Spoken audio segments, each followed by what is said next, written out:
يا مركز النور فيك الإخاء وفيك المحبة فيك النقاء. يا مركز النور فيك الإخاء وفيك المحبة فيك النقاء وفيك تجمع شمل الشباب فصرت بحق لهم. السلام علیکم ورحمۃ اللہ وبرکاتہ. بسم اللہ الرحمن الرحیم.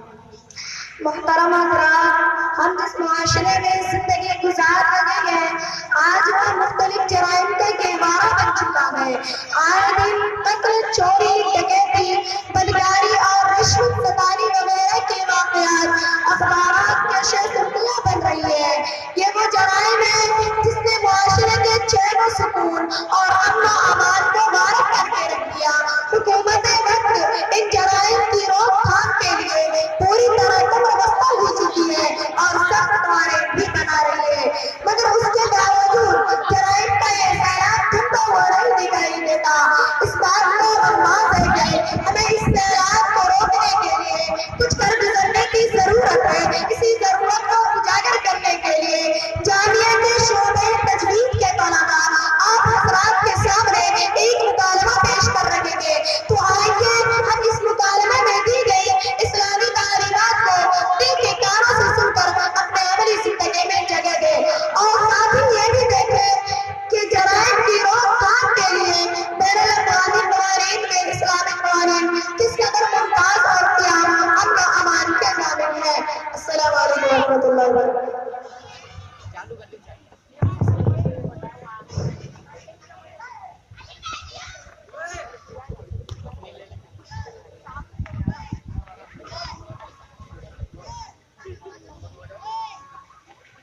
جناب پی ایس آئی صاحب، میرے اکلوتے لاڈلے ہم میاں بی بی کے بڑھاپے کے سہارے بیٹے کو میرے دشمن نے بڑی بے رحمی کے ساتھ قتل کر ڈالا اور اس کا سر تن سے جدا کر کے جسم کے ٹکڑے ٹکڑے کر دیے. وہ چیختا چلاتا رہا اور وہ رحم و کرم کی بھیک مانگتا رہا، لیکن اس بے رحم شفاق اور ظالم نے اس پر ذرا بھی رحم نہ آیا. اور قتل کے بعد مجھے بھی یہ دھمکی دی کہ اگر تم نے میرے خلاف FIR درج کی تو جو انجام تیرے بیٹے کا ہوا وہی تیرا بھی ہوگا. پی ایس آئی صاحب، اس ظالم سے مجھے بتائیے اور میرے بیٹے کے قاتل کو شرعی سزا دلوائیے. ہم اپنے محکمے کو آپ کے مضبوط سیکورٹی کی ہدایت دیتے ہیں اور ہم قریب اس ظالم قاتل کو آپ کا استعداد میں نکلتا ہوا دیکھیں گے. شکریہ صاحب، میں آپ سے انصاف کی امید لے کر رخصت ہوتا ہوں. خدا حافظ.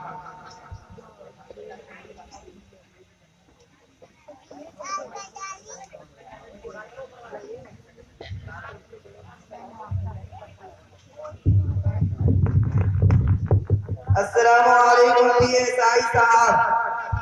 وعلیکم السلام ورحمۃ اللہ. کہیے جناب، کیا بات ہے؟ اتنے حیران و پریشان نظر آ رہے ہو، کیا کوئی حادثہ پیش آ گیا ہے؟ صاحب میں تو اس دنیا میں منہ دکھانے کے بھی قابل نہیں رہا. گزشتہ کل ہمارے گھر والوں پر گویا مصیبت کا پہاڑ ٹوٹ پڑا.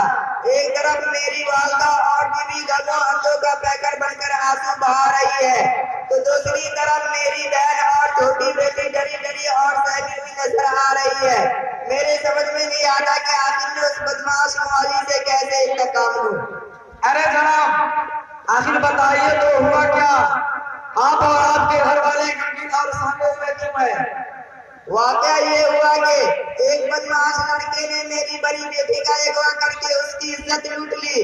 ہمیں اس وقت پتا چلا جب چند لوگوں نے ہمیں بتایا کہ ہم نے کچھ دیر پہلے ایک مشکوک گاڑی دیکھی جس میں سے کسی لڑکی کی چیخ و پکار کی آواز آ رہی تھی. ہم نے اس کا پیچھا کیا، لیکن گاڑی کی رفتار تیز ہونے کے سبب وہ بدمعاش فرار ہونے میں کامیاب ہو گیا. ہم اس کی تلاش میں نکلے تو اپنی بڑی بیٹی کو شہر کے باہر چوراہے سے قریب ایک پل کے پاس نیم برہنہ حالت میں بے ہوش پڑا ہوا پایا. ہم اسے اسپتال لے آئے. ڈاکٹر نے اس کا ٹریٹمنٹ کیا اور اسے ہوش آیا تو اس نے پوری رات دانت صفائی. آپ ہماری مدد کیجیے. پہلی فرصت میں اس نامعلوم بدماش کے خلاف FIR درج کرا دیجیے اور جن جن لوگوں پر شک ہے ان کا مکمل نام اور پتہ لکھوا دیجیے. ٹھیک ہے صاحب. ہمارے ذرائع بہت جلد خادی مسلم کی گردن تک پہنچ کر اسے عدالت کے کٹہرے میں لا کھڑا کرنے میں کامیاب ہوں گے اور اسے اپنی اس بدکاری کی نہایت عبرتناک سزا دی جائے گی. ٹھیک ہے صاحب.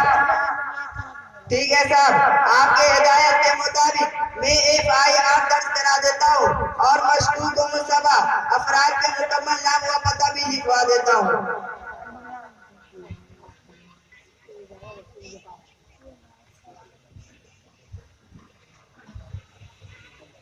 السلام علیکم PSI صاحب.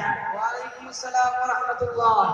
صاحب جی رات ہمارے گھر قیامت برپا ہو گئی. وہ کیسے؟ قیامت آنے میں تو ابھی دیر ہے اور جب وہ آئے گی تو پوری دنیا پر آئے گی، کسی خاص فرد یا مکان پر نہیں. صاحب آپ میرے بات اور میرے درد کو نہیں سمجھ سکے. قیامت اس طرح برپا ہو گئی کہ رات میں عشاء کی نماز پڑھ کر گھر آیا تو تمام گھر والے معمول کے مطابق سو چکے تھے. میں بھی جا کر سو گیا. صبح جب ہم سب لوگ نیند سے بیدار ہوئے تو کیا دیکھا، تجوری والے کمرے کا دروازہ کھلا پڑا ہے. اندر گئے تو پیروں تلے زمین کھسک گئی. تجوری کا لاک ٹوٹا ہوا تھا. اسے موجود تمام کاغذات اور بکھرے ہوئے مختصر تھے. تجوری کے جس خانے میں رقم اور زیورات رکھے تھے اسے کھول کر دیکھا تو پتا چلا کہ رقم اور زیورات غائب ہے. ہے اللہ، سب بالکل برباد ہو گیا. اگلے مہینے میں لڑکی کی شادی بھی طے ہو چکی ہے. اسی کے لیے زیورات بنا کر رکھے تھے. جب سے لڑکی گھر میں پیدا ہوئی تب سے ایک ایک پائی محنت مزدوری کر کے اپنے پسینے کی کمائی جما کی تھی. آج وہ پورا اس بے رحم چور کی نظر ہو گیا. اب آپ ہی بتائیے اتنی ساری رقم اور زیورات اپنی لاڈلی کی شادی کے لیے کہاں سے لاؤں؟ آپ کا خدا کا واسطہ ہے، آپ ان مجرموں کو پکڑ کر یہ رقم اور زیورات ان سے حاصل کر کے مجھے واپس دلوا دیجیے تاکہ میں اپنی لاڈلی بیٹی کے ہاتھ پیلے کر سکوں اور ان ظالموں کو ان کے ظلم کی سخت سزا دلوائیے. دیکھیے بھائی صاحب، آپ دھیرج اور اطمینان رکھیے. جلدی مجرم گرفتار ہو کر جیل کی سلاخوں پیچھے اور اپنے ضرورت آپ کے ہاتھوں میں ہوں گے. بس آپ ہماری کامیابی کے لیے دعا کرتے رہیں. جی صاحب، ہم سب آپ کی کامیابی کے لیے دعا کریں گے.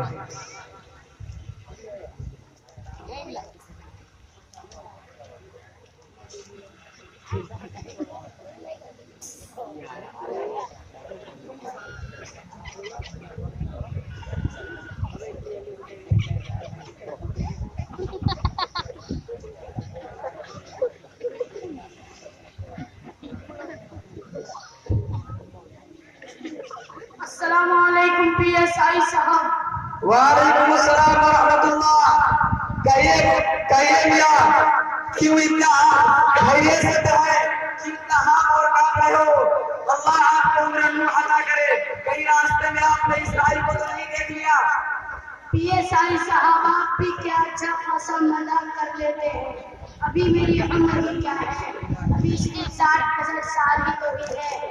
خیر چھوڑیے، دراصل بات یہ ہے کہ 2 روز پہلے دن دہاڑے ایک گنڈا قسم کے لٹیرے نے اپنے کچھ ساتھیوں کے ساتھ ہم گھر والوں کا راستہ روک لیا اور ہتھیاروں کے ذریعہ ڈرا دھمکا کر میری بیوی اور بیٹیوں کے ہاتھ سے سونے کے کنگن اور کان کی بالیاں اور میرے پاس موجودہ 2 لاکھ روپے لوٹ لیے اور فرار ہوتے وقت یہ دھمکی بھی دی اگر ہم نے ان کے خلاف تھانے میں رپورٹ کی تو خبردار اپنی جان سے ہاتھ دھو بیٹھیں گے. PSI صاحب میں لٹ گیا، برباد ہو گیا، زندگی کا پورا سرمایہ چھن گیا. اب وہ لوگ ہماری جانوں کے در پہ ہیں. خدا را آپ ہماری مدد کیجیے، ہمارا مال ہمیں واپس دلوائیے اور ان مجرموں کو کیفر کردار تک پہنچائیے. میاں جی آپ اطمینان رکھیں، قانون کے ہاتھ بہت لمبے ہوتے ہیں، مجرم چھوٹ نہیں سکتے. ہم ضرور انہیں گرفتار کر کے ان کے پاس سے آپ کا مال و زر ضبط کر کے آپ کو دلا دیں گے اور انہیں اس جرم کی سزا بھی ملے گی انشاءاللہ. شکریہ PSI صاحب، آپ کا بہت بہت شکریہ. ہم آپ کی کامیابی کے لیے دعا کریں گے اور آپ کی کامیابی کے لیے دعا بھی کریں گے. السلام علیکم.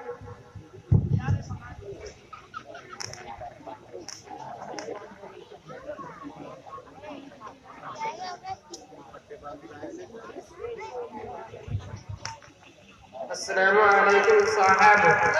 وعلیکم السلام ورحمۃ اللہ. کہیے جناب کیسے آنا ہوا اور یہ تمہاری سر پر پٹی کیسی؟ کیا پریشر تھیٹر سے فرار ہو کر آئے ہو؟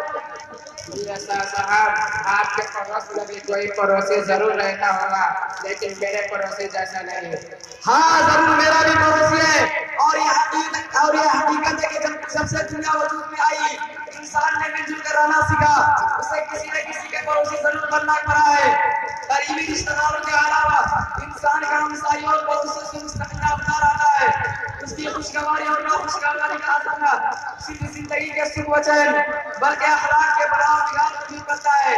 اس لیے کہا جاتا ہے کہ اچھا پڑوسی خدا کی رحمت ہوتا ہے اور برا پڑوسی خدا کی عذاب۔ پی ایس آئی صاحب، بس میرا پڑوسی بھی خدا کا عذاب ہے۔ جب سے میرے بازو میں رہنے کے لیے آیا ہے آج تک سیدھے وہ بات نہیں کی، ہر وقت شراب کے نشہ میں مست رہتا ہے، فحش بکواس اور گالی گلوچ کرتا رہتا ہے۔ صبح اٹھنا ہو تو گاڑیوں کی میری سرکھا کانا پڑتی ہے، شام میں آفس سے گھر آتا ہوں تو بھی وہی حال، رات کو سونے کا وقت ہوتا ہے تو زور زور سے گانے بجا لگتا ہے، اور کبھی سمجھانے کے لیے جاؤ تو باولے کے ناپتہ اٹھا پھینکنے لگتا ہے۔ آپ جو میرے سر میں پٹی بندی دیکھ رہے ہیں کہ اسی سہمتی پڑوسی کام فرمائی ہے۔ پی ایس آئی صاحب، آج صبح نیند سے اٹھتے ہی ماں باپ کی گالیاں دینے لگ گیا، جب اسے سمجھانے کے لیے گیا تو سننا سمجھا تو درمیان پتہ اٹھا کے مار دیا۔ یہ صاحب، اب تو میں اس شرابی پڑوسی سے تنگ آ چکا ہوں، اس کے وجہ سے معاشرے کے دوسرے نوجوان بھی شراب کے عادی بنتے جا رہے ہیں۔ کہیں ایسا نہ ہو کہ پورے محلہ اس کے زر میں آ جائے اور معاشرہ چین سکون رات و برباد ہو جائے، اس لیے آپ فوراً کارروائی کریں اور اس بنت انگور کے شہدائی کو جلد از جلد سزا دلوائے۔ ٹھیک ہے، تم نے یہ بڑا غیر درد کرا دیا، اب ہم آج ہی اپنی تفتیشی ٹیم کو آپ کے محکمے روانہ کر دیں گے۔ اللہ سے قوی امید ہے کہ وہ آپ کے اس شرابی پڑوسی اور دیگر تمام شرابی کے خلاف فرد جرم عائد کر کے انہیں 9 شعبان کی صبح تک عدالت عالیہ میں پیش کر دیں گے اور ان پر شرعی حد جاری کر دی جائے گی۔ شکریہ صاحب، آپ قانون کے رکھوالے اور معاشرے میں امن و امان کے ضامن ہیں، مجھے قانون سے انصاف کی پوری توقع ہے۔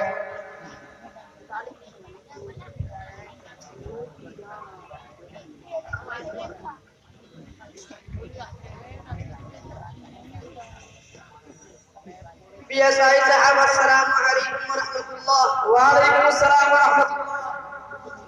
پی ایس آئی صاحب، میں ایک ٹھیکیدار ہوں، سرکاری کاموں کے ٹھیکے لیتا ہوں۔ ابھی کچھ دن پہلے میں نے گورنمنٹ کے PWD کھاتے یعنی تعمیرات عامہ کا ایک کام لیا جس میں مجھے 2 پل تعمیر کرنا گئے۔ میں نے پوری امانت و دیانت کے ساتھ کام شروع کر دیا۔ کام الحمدللہ مضبوط اور مستحکم ہے، جس میں اس بات کا خاص خیال رکھا گیا ہے کہ کہیں کوئی تکنیکی خرابی باقی نہ رہے جس کی وجہ سے لوگ اپنی جان سے ہاتھ دھو بیٹھے۔ لیکن کام سے متعلق آپ اسرار بجائے اس کے کہ میری حوصلہ افزائی کرے، میری امانت و دیانت کی تعریف کرے، بلکہ میرے پیچھے ہاتھ دھو کر پڑے ہوئے ہیں کہ اگر تم نے ٹھیکے کی پوری رقم سے 25% ہمیں نہیں دی تو ہم تمہارے اس کام پر سائن آؤٹ نہیں کریں گے، بلکہ کوئی خامیاں اور کمزوریاں نکالیں گے کہ کم از کم تمہاری موجودہ نسل تو اس کا بل پاس نہیں کرا سکے گی۔ لہذا درمیان کے لیے خیر اسی میں ہے کہ مطلوبہ رقم ادا کر دو۔ پی ایس آئی صاحب، آپ کو بتا گئے اگر 25 لاکھ روپے انہیں دے دیے جائے تو کام کا وہ معیار باقی نہیں رہے گا اور یہ دونوں بہت جلد شکست و ریزک سے دو چار ہو جائیں گے اور نہیں معلوم کتنے لوگ اپنی جان سے ہاتھ دھو بیٹھیں گے۔ میں نے ان افسروں کی شکایت ہیڈ آف ڈپارٹمنٹ سے کی تو وہاں بھی مایوس کن جواب ملا کہ آفیسر سے جتنا مانگے خاموشی کے ساتھ اتنا دے دیا کرو ورنہ مشکلات میں پڑ جاؤ گے۔ ایسا لگتا ہے گویا میرے دوست نے مجھے مشورہ دیا کہ میں آپ کے پاس پہنچ کر ان افسروں کے خلاف FIR درج کرا دوں۔ آپ کا منصف ہونا اور ظالم و ظالموں کو بہتر طریقے سے نمٹنا آج کل بہت چرچے میں ہے۔ میں انصاف کی امید لے کر آپ تک پہنچا ہوں، امید ہے کہ آپ میری مدد فرمائیں گے۔ ضرور کی نہیں، شریفوں کی مدد اور رشوت خوروں کی بے شماری ہمارا فرض ہے۔ ہم اپنی ہر طرح سے مدد کریں گے ان رشوت خور مجرم افسروں اور بھرشٹاچاروں کو ہماری سزا کے پیچھے پہنچا کر اقدام کریں گے۔ شکریہ صاحب، مجھے آپ سے یہی امید تھی۔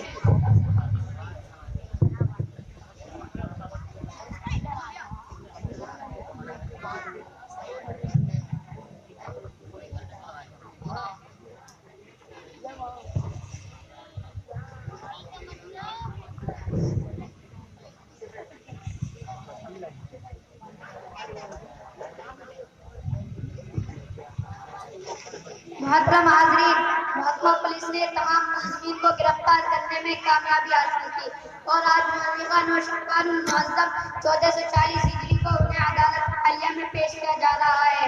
اب دیکھیے ان مجرموں کے خلاف عدالت عالیہ کیا فیصلے سناتی ہے اور معاشرے پر اس کے کیا دردناک نتائج مرتب ہوتے ہیں۔ مقدمہ نمبر 1 کے فریقین کملائے عدالت میں حاضر ہو۔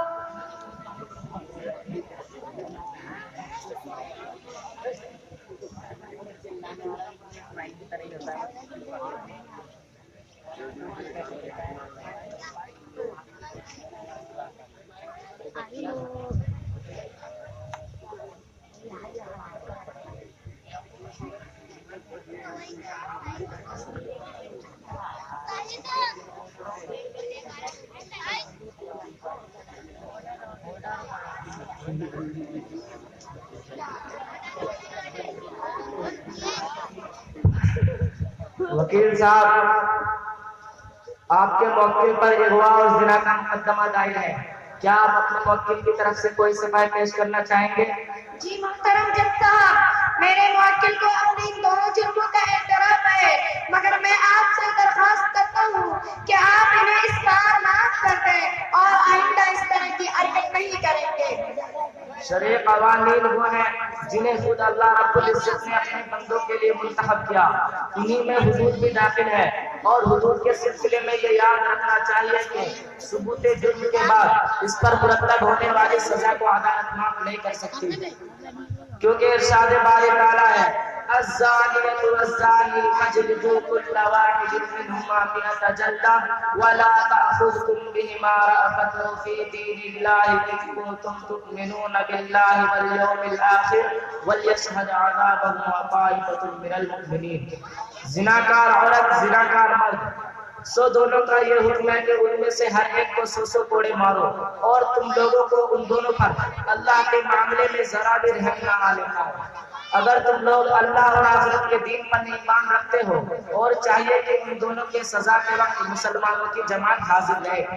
وکیل صاحب، آپ کا موکل چونکہ محسن یعنی شادی شدہ ہے، لہذا عدالت عالیہ اسے مقاصد شریعت کی دفاع کی حفاظت نسل کے تحت سنسار کے جانے کا حکم دیتی ہے، اور قانون نافذ کرنے والی ایجنسی کو یہ حکم دیتی ہے کہ 3 دن کے اندر اندر اس مجرم کو سنسار کے جانے کے انتظامات مکمل کر کے عدالت حکم کو نافذ کریں۔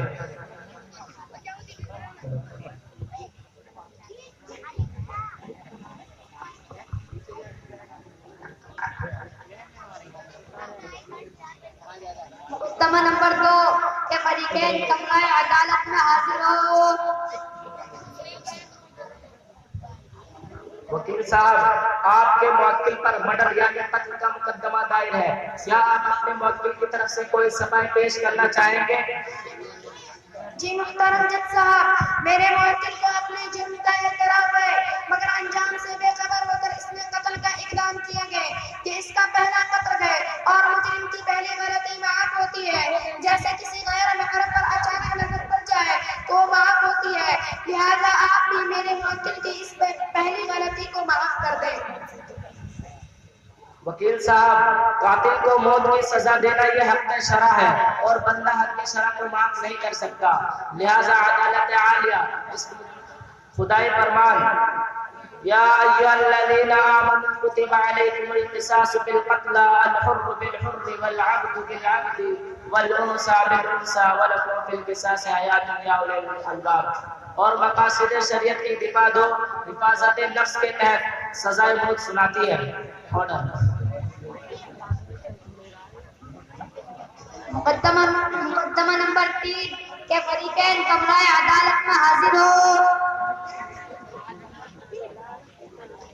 موکل صاحب، وکیل صاحب، آپ کے موکل پر چوری کا مقدمہ دائر ہے، کیا آپ اپنے موکل کی طرف سے کوئی صفائی پیش کرنا چاہیں گے؟ جی ہاں جج صاحب، میرا موکل مالی میری شادیوں میں گھرا ہوا تھا، اپنی بیوی بچوں کے اخراجات اس کے ذمہ پڑ گئے تھے، اور آج کل مہنگائی بھی تو آسمان سے باتیں کر رہی ہے، کیا آلو ٹماٹر بیگن اور کیا دال بھات ساگ پات بس تمام اشیاء خوردنوش تقریباً ایک دام میں فروخت ہو رہی ہے، اور میرے موکل نے یہ پہلی بار چوری کی ہے۔ ان بھی مجبوری کی حالت میں، جبکہ قانون مجبوری میں ممنوع کام کو بھی جائز کہتا ہے۔ لہذا میں آج آپ سے درخواست کرتا ہوں میرے موکل پر حد شرعی قائم نہ کی جائے۔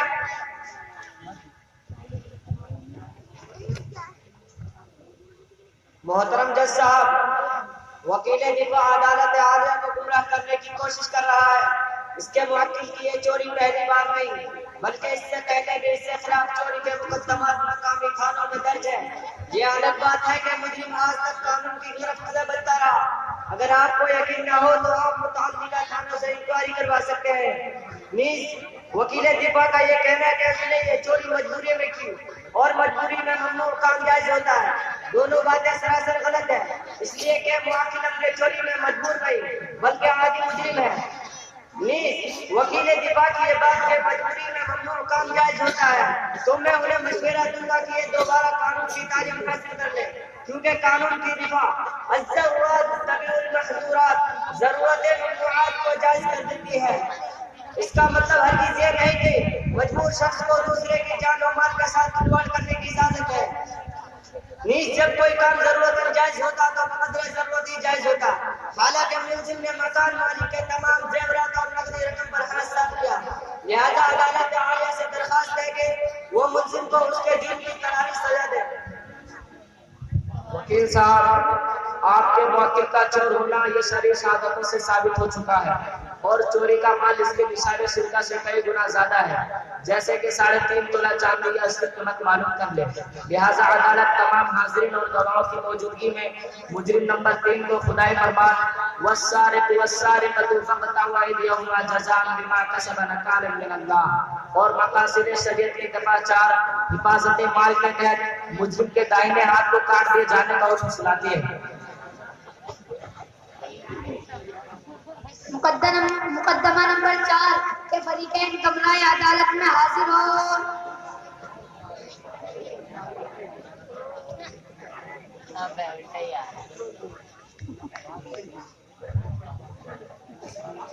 وکیل صاحب، آپ کے موکل پر لوٹ مار کا مقدمہ درج ہے، کیا آپ اپنے موکل کی طرف سے کوئی سفائی پیش کرنا چاہیں گے؟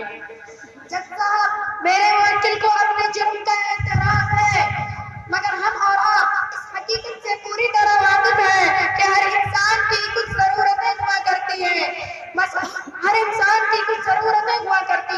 مثلاً بیوی بچوں کا خرچ، موبائل بیلنس، بیڑی سگریٹ گٹکا تمباکو وغیرہ۔ جب وہ اپنی یہ ضروریات پوری نہیں کر پاتا تو مجبوراً اسے ناجائز طریقہ اختیار کرنا پڑتا ہے، اور میرے موکل نے اپنے جرم کا ارتکاب چونکہ مجبوری سے نہیں کیا ہے، اس لیے میں عدالت عالیہ سے درخواست کرتا ہوں میرے موکل کو باعزت بری کیا جائے۔ نیز اس کی ان ضرورتوں کی تکمیل کے لیے کوئی انتظام بھی فرما دیں۔ محترم جج صاحب، وکیل دفاع عدالت عالیہ کو پورا کر رہا ہے۔ حقیقت یہ ہے کہ ان کے موکل نے اس جرم کا ارتکاب مجبوری میں نہیں بلکہ لوٹ مار کے عادی مجرم ہونے کی وجہ سے کیا ہے۔ نیز وکیل دفاع جن چیزوں کو اس کی ضرورت قرار دے رہا ہے ان میں سے اکثر ضرورت نہیں بلکہ عیاشی ہے، اور کسی انسان کی اس طرح کی ضرورت ہے اسے لوٹ مار جیسے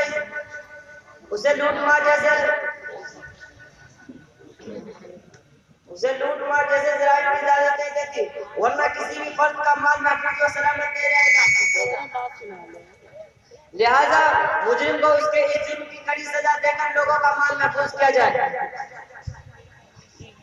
وکیل صاحب، خدائے فرمان انما جزاء الذین یحاربون اللہ ورسولہ ویسعون فی الارض فسادا ان یقتلوا او یصلبوا او تقطع ایدیہم وارجلهم من خلاف او ينفوا من الارض ذلک لهم خزي فی الدنیا ولهم فی الآخرۃ عذاب عظیم۔ اور مقاصد شریعت کی دفاع 4 حفاظت مال کے تحت مجرم کے دائیں ہاتھ اور بائیں پاؤں کو کاٹ دیے جاتے، نصف لوٹا ہوا مال اس کے پاس موجود ہے، اس لیے عدالت اس مال کو واپس کر دینے کا حکم سناتی ہے۔